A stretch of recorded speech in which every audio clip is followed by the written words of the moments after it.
افسران اور جوان شہید ہوتے ہیں اور شام سے پہلے پی ٹی آئی کی سوشل میڈیا اس کے اوپر ایک کردار کشی کی مہم شروع کر دیتی ہے. ادھر ہیلی کاپٹر کریش ہوتا ہے جس میں 6 فوجی شہید ہوتے ہیں. اسی دن گورنمنٹ کالج کی گراؤنڈ کے اندر عمران نیازی فوج کے خلاف طلبہ سے نعرے لگوا رہا ہوتا ہے. یہ سب کچھ ایسے نہیں ہے, یہ سب کچھ اس ہائیبریڈ وار کا حصہ ہے, اس جنگ کا حصہ ہے جو عمران نیازی کے فورن ڈونرز, غیر ملکی ممنوع فنڈنگ کرنے والے عمران نیازی سے پاکستان کے اندر انتشار, انارکی اور انسٹیٹیوشنل کولیپس پیدا کرنے کے لیے کام لے رہے ہیں. اور اس کے نتیجے میں, اس نام نہاد نتیجے میں سازش کے عمران نیازی نے کوشش کی کہ پاکستان کے موجودہ سیٹ اپ کو ڈسرپٹ کیا جائے, پاکستان کے عوام کو پاکستان کے قومی اداروں کے خلاف کھڑا کیا جائے. اور اس بیمار سوچ کا آپ اندازہ اس سے کر لیجئے کہ 1/3 ملک سیلاب کے اندر اس موسمیاتی تبدیلی کی بارشوں اور سیلاب کے اندر ڈوبا ہوا ہے. ضلع کے ضلع ڈوبے ہوئے ہیں. سندھ اور بلوچستان پورے صوبے تباہ ہو گئے ہیں, جبکہ پنجاب میں ڈیرہ غازی خان ڈویژن تباہ ہو گئی ہے. خیبر پختونخوا میں ڈیرہ اسماعیل خان ڈویژن تباہ ہو گئی ہے. سوات کلام میں تباہی آئی ہے. نوشہرہ اور چارسدہ میں تباہی آئی ہے. کوہستان کے علاقوں میں تباہی آئی ہے. گلگت بلتستان میں تباہی آئی ہے. لیکن عمران نیازی کے دل پر اور دماغ پر جوں تک نہیں رینگ رہی. جو بھی غیر ملکی مہمان آئے ہیں, چاہے وہ یو این کے سیکرٹری جنرل تھے, چاہے وہ دوست اور برادر ملک کے وزراء تھے, چاہے وہ امریکہ کے ایوان نمائندگان کے نمائندے تھے, چاہے وہ کوئی اور سیلیبریٹی تھے, جس نے بھی سندھ اور بلوچستان کا دورہ کیا ہے اس کی آنکھوں میں نمی یا اس کی آواز بھرائی ہوئی تھی جب انہوں نے ہم سے ملاقات کی ہے.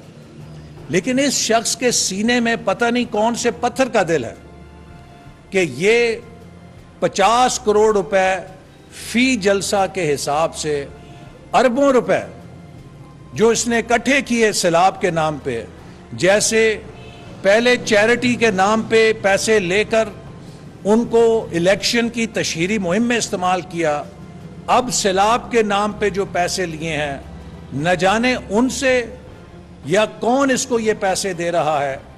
اربوں روپے یہ اپنی انا, ضد اور خود غرضی کی سیاست کی نظر کر کے اس کو جلسوں کی پڑی ہوئی ہے, اس کو اسلام آباد پہ دھرنا دینے کی پڑی ہوئی ہے. اور اس کے دل میں یہ احساس نہیں کہ اس وقت سندھ اور بلوچستان کے عوام پہ کیا گزر رہی ہے. وہ لوگ جو سڑکوں پر بیٹھے ہیں, جن کے پورے ضلعوں میں 6-6, 8-8 فٹ پانی کھڑا ہے, جن کی کھیتی باڑی تباہ ہو گئی ہے, جن کا مویشی مال سب کچھ تباہ ہو گیا ہے, جن کا روزگار تباہ ہو گیا ہے. اس وقت یہ وقت سیاست کا نہیں ہے, ان کی خدمت کا ہے. لیکن عمران نیازی کو اس سے کوئی غرض نہیں ہے. وہ ہر روز اپنی انا اور جھوٹ کی سیاست میں ایک سیڑھی اور چڑھتا ہے. اور اس شخص نے اس سے پہلے بھی جب تحریک عدم اعتماد آئی تو آپ کو معلوم ہے کہ کس طرح اسپیکر کو یرغمال بنایا, ڈپٹی اسپیکر سے آئین شکنی کروائی جس کو سپریم کورٹ نے کہا کہ آئین توڑا گیا ہے, اور اپنے ہی کٹ پتلی صدر سے پاکستان کی قومی اسمبلی کو تحلیل کروایا. یہ وہی جرائم ہیں کہ جن کو ماورائے آئین کہا جاتا ہے. سپریم کورٹ نے بھی اپنے فیصلے میں لکھا ہے کہ عمران نیازی نے ماورائے آئین قدم اٹھایا ہے.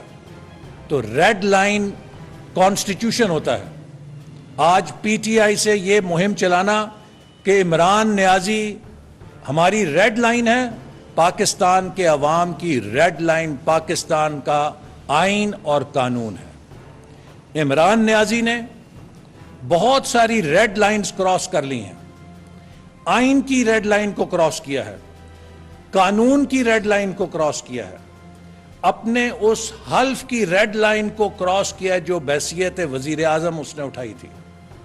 جو حلف وزیر اعظم کا ہے اس میں لکھا ہے کہ میں پاکستان کے ریاست کے مفادات پر اپنے کسی مفاد کو ترجیح نہیں دوں گا، اور ایک سائفر کو ڈاکٹر کر کے، ایک سائفر کو اپنے مرضی کے مطلب پہنا کے پاکستان کی سفارتکاری کی بنیاد کو ڈھا دیا عمران نیازی نے، اور پاکستان کی ڈپلومیٹک جو پوری عمارت تھی اس کی بنیاد پہ اوپر حملہ کیا ہے۔ تو عمران نیازی صاحب، آپ نے آئین کی ریڈ لائن کراس کی ہے، آپ نے قانون کی ریڈ لائن کراس کی ہے، آپ نے اپنے وزیر اعظم کے حلف کی ریڈ لائن کراس کی ہے، آپ نے قومی اداروں کی توہین کی ریڈ لائن کراس کی ہے، آپ نے پاک فوج کے اوپر حملے کر کے اور نہایت ہی شرمناک اور گھٹیا حملے کر کے ریڈ لائن کراس کی ہے، آپ نے عدلیہ پہ حملے کر کے ریڈ لائن کراس کی ہے، آپ نے الیکشن کمیشن پہ حملے کر کے، چیف الیکشن کمشنر پہ حملے کر کے ریڈ لائن کراس کی ہے، آپ نے ڈسکا کے الیکشن میں دھاندلی کروا کے، منظم دھاندلی کروا کے پاکستان میں صاف اور شفاف الیکشن کی ریڈ لائن کراس کی ہے، جس کو پہلی دفعہ ایک ثبوت کے ساتھ پکڑا گیا ہے کہ ایک دھاندلی والی اور بیلٹ چور حکومت جو ہے اس کے اوپر مہر لگی ہے۔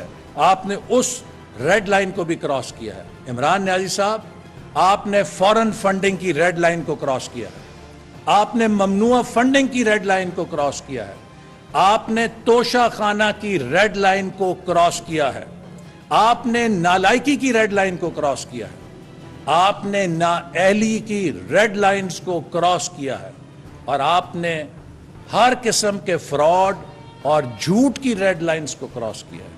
آج پاکستان کے غریب عوام جس مہنگائی کی چکی میں پس رہے ہیں، یہ آپ کا دیا ہوا تحفہ ہے، یہ آپ کے بکھیرے ہوئے کانٹے ہیں جو آپ چھوڑ کر گئے ہیں۔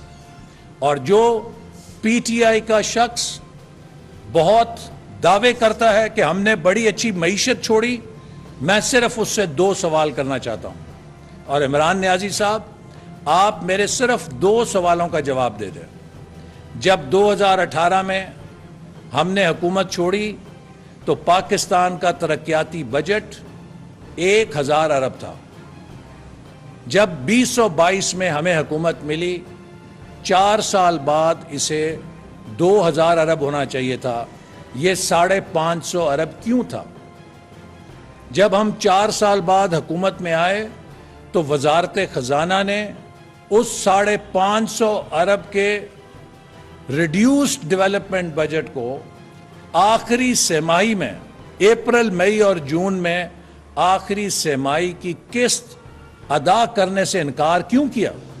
اس کا مطلب یہ ہے کہ آپ خزانہ خالی کر گئے تھے، آپ جھاڑو پھیر کر گئے تھے، اور آپ کے جب حکومت آپ نے چھوڑی ہے تو پاکستان کا خسارہ، پاکستان کا قرضہ بے قابو ہو چکا تھا، اور آپ پاکستان کو ڈیفالٹ کی طرف لے کر جا رہے تھے تاکہ پاکستان ڈیفالٹ کرے، اور اس کے بعد پھر پاکستان کو اس صورتحال کا سامنا کرنا پڑے جہاں اس ڈیفالٹ سے نکلنے کے لیے ہمیں اپنے کلیدی مفادات اور قومی پروگرام پہ سمجھوتا کرنا پڑتا۔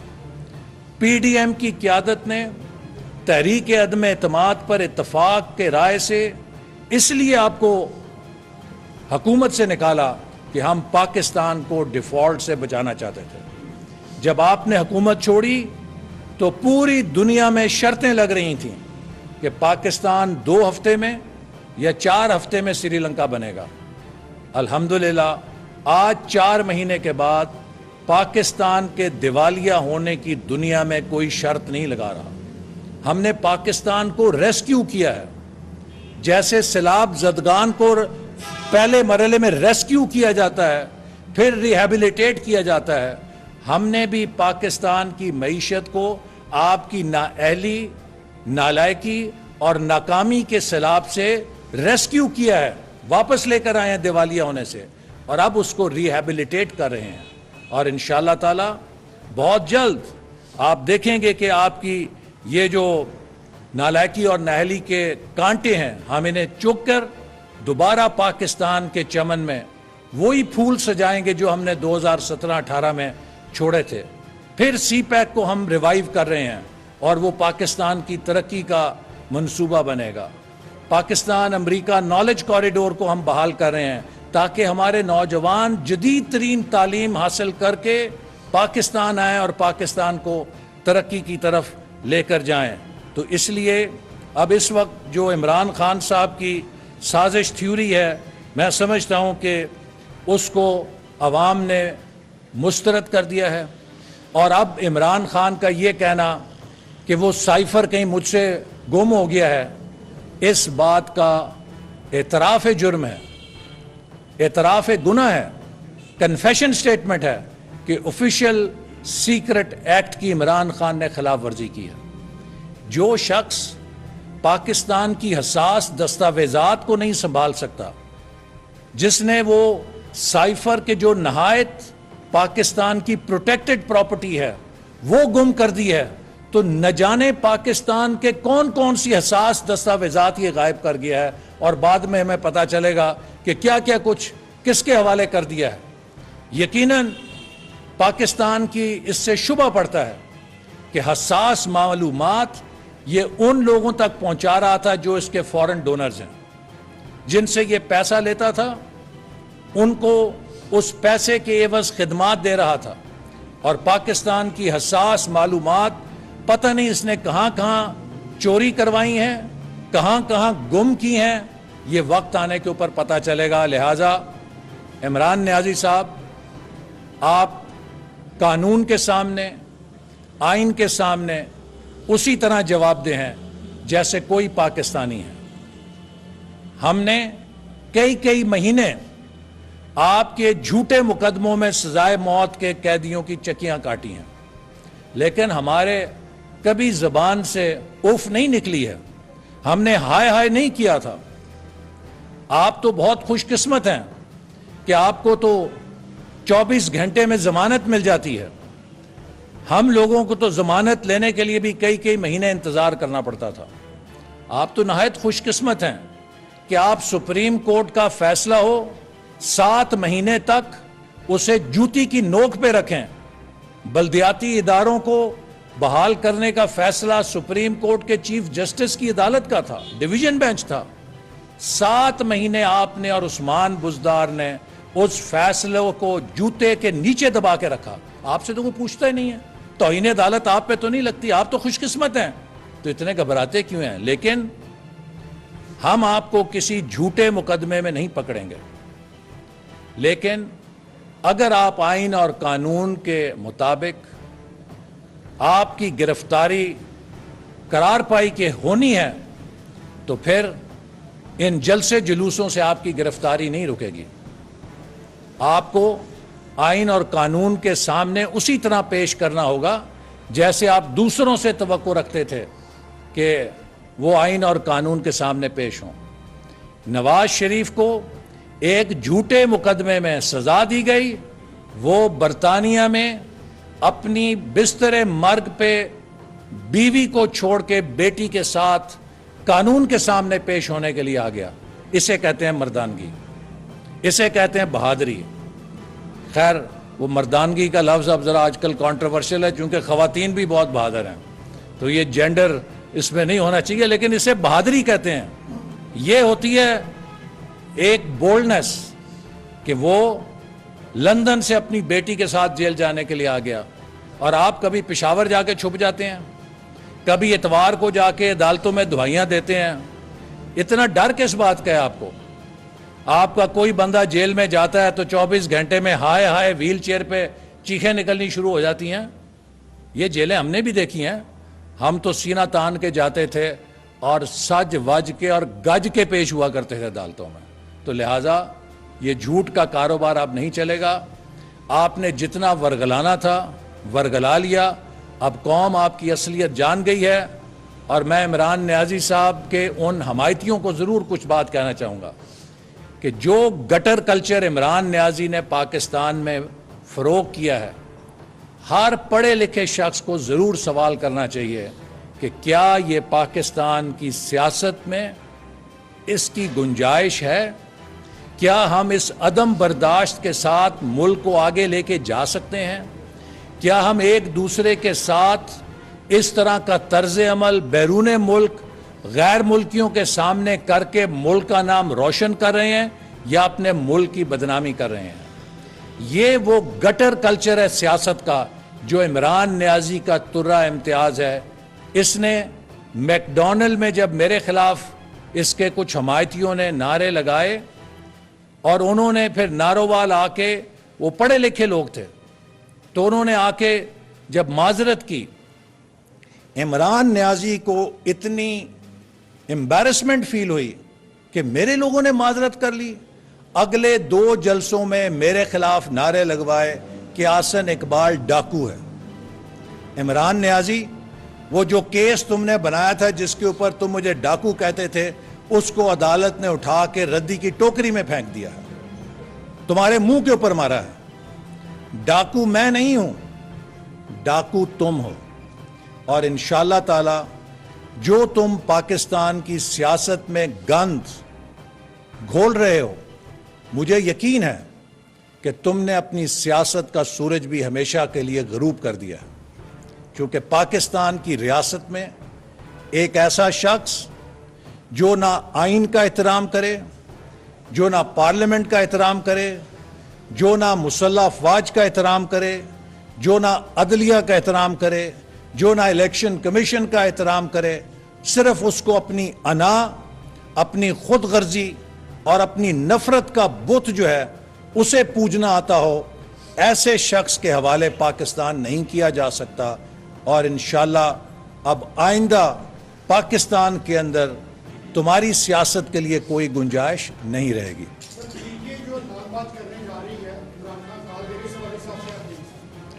دیکھیے, پی ٹی آئی جو بھی لانگ مارچ کر رہی ہے بڑے شوق سے کرے, لیکن جیسے میں نے کہا کہ اس وقت اسلام آباد لانگ مارچ کرنے کی ضرورت نہیں ہے. اس وقت سیلاب زدگان کے لیے امدادی قافلوں کے لانگ مارچ کرنے کی ضرورت ہے. اور اگر کوئی سیلاب زدگان کے لیے امدادی کارروائیوں کے لانگ مارچ کو روک کے اپنے انتشار کے لانگ مارچ کو پروان چڑھاتا ہے تو اس کا مطلب ہے کہ وہ کسی اور کے ایجنڈے پہ ہے, وہ پاکستان کا خیر خواہ نہیں ہے. اور اگر وہ شوق پورا کرنا چاہتا ہے تو ضرور کرے. اس سے پہلے بھی عمران خان دھرنے دے چکے ہیں, حملے کر چکے ہیں اسلام آباد کے اوپر. ان دھرنوں سے اور حملوں سے اگر حکومتوں کا فیصلہ ہونے لگے گا تو پھر پاکستان جو ہے وہ کوئی ایک سٹون ایج کی ریپبلک ہوگا, 21ویں صدی کی جمہوریت نہیں ہوگا. یہاں پر حکومت کا فیصلہ صرف الیکشن سے ہوگا اور الیکشن اپنے وقت کے اوپر ہوگا. آج جو الیکشن کا مطالبہ کرتے ہیں وہ سندھ اور بلوچستان میں جا کے صورتحال دیکھیں. اگر کوئی وہاں پہ الیکشن کا نام لے گا لوگ اس کا سر پھاڑ دیں گے. ان کو اپنا مکان ٹوٹ گئے ہیں, ان کی زراعت تباہ ہو گئی ہے, معاش تباہ ہو گیا ہے. یہ اگلے 6 مہینے صرف ان سیلاب زدگان کی بحالی کا وقت ہے اور اس کے بعد پاکستان کی مردم شماری مکمل ہو جائے گی انشاءاللہ مارچ کے مہینے تک. اس نئی مردم شماری کی روشنی میں نئے حلقہ بندی ہوگی جو انشاءاللہ جولائی اگست تک تیار ہوگی اور پھر اس کی روشنی میں اپنے مقررہ وقت کے اوپر اکتوبر میں انشاءاللہ تعالی انتخابات ہوں گے. ٹھیک ہے جی, تھینک یو ویری مچ جی. یوٹیوب پر گوگلی ٹی وی دیکھنے کے لیے youtube.com کی سرچ بار میں گوگلی ٹی وی ٹائپ کریں. گوگلی ٹی وی کے پیج پر سرخ رنگ کے سبسکرپشن والے بٹن پر کلک کرنا نہ بھولیے. یوٹیوب پر اپلوڈ ہونے والی ویڈیو سے باخبر رہنے کے لیے بیل آئیکن پر کلک کیجیے. آپ کو ہر نئی آنے والی ویڈیو کے بارے میں نوٹیفیکیشن موصول ہو جائے گا.